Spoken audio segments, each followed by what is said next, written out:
ఓం శ్రీ గురుభ్యో నమ. ఆదిత్యాది నవగ్రహ దేవతాభ్యో నమ. శ్రీ పరాభవ నవ సంవత్సరం కర్కాటక రాశి వారికి ఏ విధంగా ఉంది అనే విషయాన్ని మనం చూద్దాం. ముందుగా కర్కాటక రాశి వారికి ఏ ఏ నక్షత్రాలు చెందినవారు కర్కాటక రాశి అవుతారో మనం పరిశీలన చేద్దాం. కర్కాటక రాశి వారి కిందకు వచ్చే జన్మ నక్షత్రాలు ఏమిటి అంటే పునర్వసు 4వ పాదము, పుష్యమి 1, 2, 3, 4 పాదాలు, ఆశ్లేష 1, 2, 3, 4 పాదాలు కలిపి మనం కర్కాటక రాశి కింద మనం చూస్తాం. అయితే వీరికి ఆదాయ వ్యయాలు ఏ విధంగా ఉన్నాయి అనే విషయాన్ని మనం పరిశీలించినప్పుడు వీరికి ఆదాయం 2, వ్యయం 11గా ఉంది, రాజ్యపూజ్యం 4, అవమానం 7గా ఉంది. అంటే ఆదాయ పరంగానూ ఇబ్బందిగానే ఉంది, రాజ్యపూజ్యం పరంగానూ ఇబ్బందిగానే ఉంది. ఆదాయం మెల్లమెల్లగా సంవత్సరం చివరికల్లా పెరుగుతూనే ఉంటుంది. అలాగే నియంత్రణ కూడా అవసరం అన్నమాట. బ్యాలెన్సింగ్ లేకపోతే ఇబ్బంది పడేదానికి ఆస్కారం ఎక్కువగా ఉంది. అలాగే పక్కన వాళ్ళ విషయాల్లో మీరు తలదూర్చకుండా ఉంటే అవమానాలు తగ్గుతూ ఉంటాయి. కాబట్టి వేరే వారి విషయాలు మీ మీద వేసుకొని ఇబ్బంది పడకుండా ఉంటే చాలా సరిపోతూ ఉంటుంది.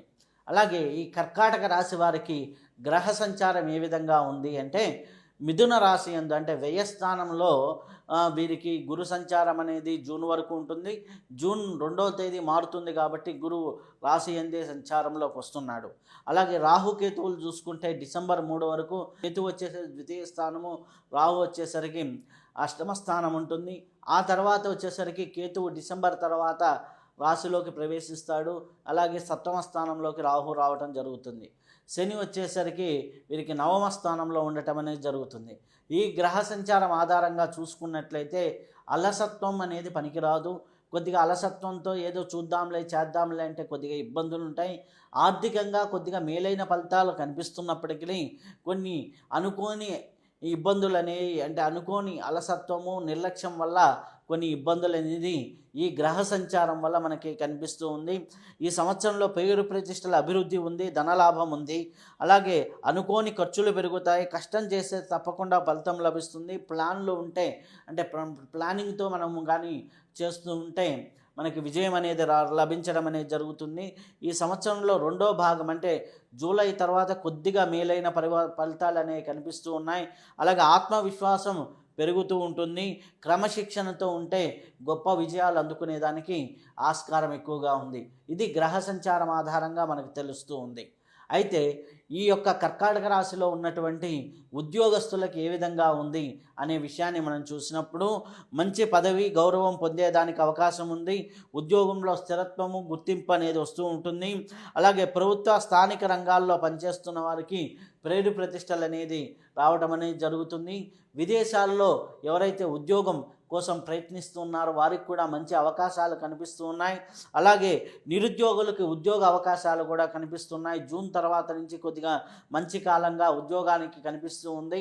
కాబట్టి మీరు ఎక్కువగా కూడా దత్తాత్రేయ స్వామి స్తోత్రాన్ని పారాయణ చేసుకుంటూ ఉంటే ఉద్యోగుల్లో ఇంకా మరైనటువంటి ఫలితాలు కలిగేదానికి ఆస్కారం ఎక్కువగా ఉంది.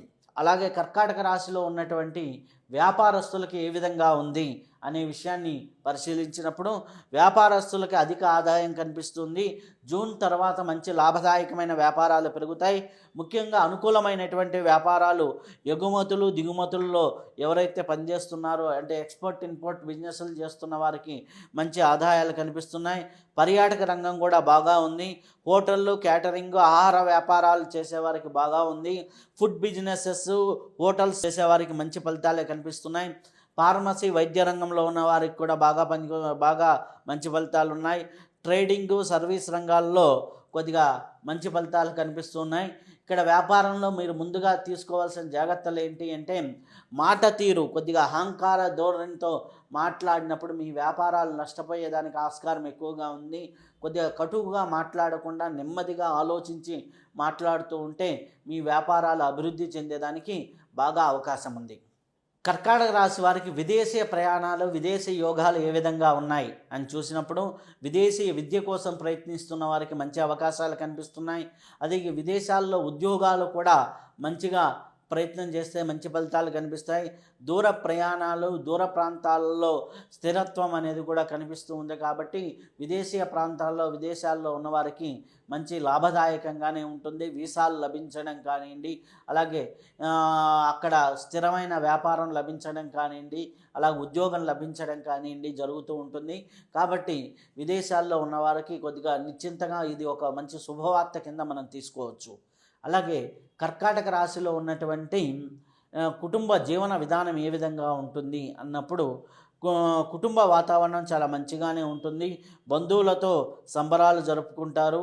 శుభకార్యాలు జరిగే అవకాశం ఎక్కువగా ఉంది. ఆనందకరమైనటువంటి పరిస్థితులు కుటుంబ వాతావరణంలో కలుగుతూ ఉంటాయి. తీర్థయాత్రలు చేసేదానికి అవకాశం ఎక్కువగా ఉంది. కుటుంబంలో మంచి చెడులు భార్యాభర్తల మధ్య కానీ, పెద్దల మధ్య కానీ మంచి చెడులు మాట్లాడుకోవడానికి, చేసుకోవడానికి మంచి అవకాశంగా మనం చెప్పవచ్చును. కాబట్టి కుటుంబంలో ఒకరొకరి మధ్య ఉన్న పొరపత్యాలు తొలగిపోయి అనుబంధాలు పెరిగేదానికి ఆస్కారం ఎక్కువగా ఉంది. కర్కాటక రాశిలో ఉన్నటువంటి వారికి ఆరోగ్యం ఏ విధంగా ఉంది అనే విషయాన్ని పరిశీలన చేసినప్పుడు ఆరోగ్య విషయంలో కొద్దిగా జాగ్రత్తలు తీసుకోవాలి.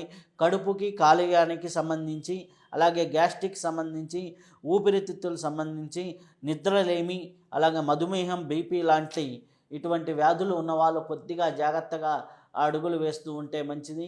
కొద్దిగా ఆహారపు నియమాలు పాటిస్తూ ప్రాణాయామము, యోగా, ధ్యానము లాంటివి చేసుకుంటూ వైద్యుని సలహాతో వాళ్ళకి మందులు తీసుకుంటూ ముందుకు వెళ్తూ ఉంటే భయపడాల్సింది ఏమీ లేదు. కాకపోతే ఎప్పుడు కూడా సలహాలు తీసుకుంటూ ముందుకు వెళ్ళండి, చూపించుకుంటూ వెళ్ళండి. లేకపోతే కొన్ని సందర్భాల్లో అవి సీరియస్ అయ్యేదానికి అవకాశాలు ఎక్కువగా ఉన్నాయి. కాబట్టి ఆ ఆరోగ్య విషయంలో తగు జాగ్రత్తలు తీసుకుంటూ ఉండండి. అలాగే ఈ యొక్క కర్కాటక రాశి వారికి అదృష్టాన్ని ఇచ్చేటటువంటి సంఖ్యలు, అదృష్టాన్ని ఇచ్చే వారాలు ఏంటి అన్నప్పుడు అదృష్టాన్ని ఇచ్చే సంఖ్య 2గా చెప్పబడుతుంది. శుభవాన్ని కలిగించేటటువంటి తేదీలు మనం చూసినట్లయితే 7, 11 ఇటువంటి తేదీలు మనకి పనికొస్తున్నాయి. అలాగే శుభవారాలు కింద మనం చూసినట్లయితే సోమవారము, గురువారము శుభవారాల కింద చెప్పడం జరుగుతుంది. కాబట్టి ఓవరాల్గా మనం చూసినట్లయితే ఈ సంవత్సరం ఎదుగుదల ఎక్కువగా కనిపిస్తుంది. వ్యాపారంలో వృద్ధి రేటు కనిపిస్తుంది. క్రమశిక్షణతో పనిచేస్తే అద్భుతమైనటువంటి ఫలితాలు కలుగుతాయని చెప్పడం జరుగుతుంది. అయితే కర్కాటక రాశి వారు ఎటువంటి పరిహారాలు చేసుకుంటే ఇంకా మెరుగైన ఫలితాలు పొందుతారు అంటే కర్కాటక రాశి వారు సుబ్రహ్మణ్యేశ్వర స్వామిని పూజిస్తూ ఉంటే చాలా మంచి ఫలితాలు పొందుతుంటారు. అలాగే సుబ్రహ్మణ్య స్వామి క్షేత్రాలు అయినటువంటి మనకి ప్రధానంగా తమిళనాడులో 6 క్షేత్రాలు ఉన్నాయి. ఏదో ఒక క్షేత్రానికి కానీ కుదిరితే కొన్ని క్షేత్రాలు కానీ దర్శనం చేసుకుంటూ ఉంటే చాలా మంచి ఫలితాలు ఉంటాయి. అలాగే సుబ్రహ్మణ్యేశ్వర స్వామి స్తోత్రాన్ని కూడా పారాయణ చేస్తూ ఉండండి. అలాగే రావి చెట్టును పెంచినా, నాటినా, అలాగే రావి చెట్టుకు నీళ్లు పోసినా, రావి చెట్టు చుట్టూ ప్రదక్షిణాలు చేసినా కూడా మంచి ఫలితాలు కలుగుతుంటాయి. అలాగే గురువారం రోజు దత్తాత్రేయుల వారిని దర్శనం చేసుకున్నా, అలాగే దత్త కవచాన్ని పారాయణ చేసుకుంటున్నా కానీ చాలా అద్భుతమైనటువంటి ఫలితాలు కలిగేదానికి ఆస్కారం ఎక్కువగా ఉంది. ఇప్పుడు మనం గోచార ఫలితాలు మనం తెలుసుకున్నాం. అలాగే మనకి గ్రహచార ఫలితాలు అనేవి జాతకంలో పరిశీలన చేసి మనం చెప్పడం జరుగుతుంది. ఆ గోచారము, గ్రహచారము 2 కలుపుకున్నప్పుడు చాలా అద్భుతమైనటువంటి రిజల్ట్స్ వస్తాయి. అప్పుడు మన జాతకంలో ఉన్నటువంటి రెమెడీల్ని, ఈ యొక్క సంవత్సరం రెమెడీల్ని కలిపి మనం చేసుకున్నట్లయితే చాలా అద్భుతమైనటువంటి ఫలితాలు మనకు కలిగేదానికి ఆస్కారం ఎక్కువగా ఉంది. కాబట్టి ఈ 2 రెమెడీస్ మీరు చేసుకొని ఆరోగ్య ఐశ్వర్యాలతో తులదూగాలని కోరుకుంటూ శుభం భూయాత్, సర్వే జనా సుఖినో భవంతు.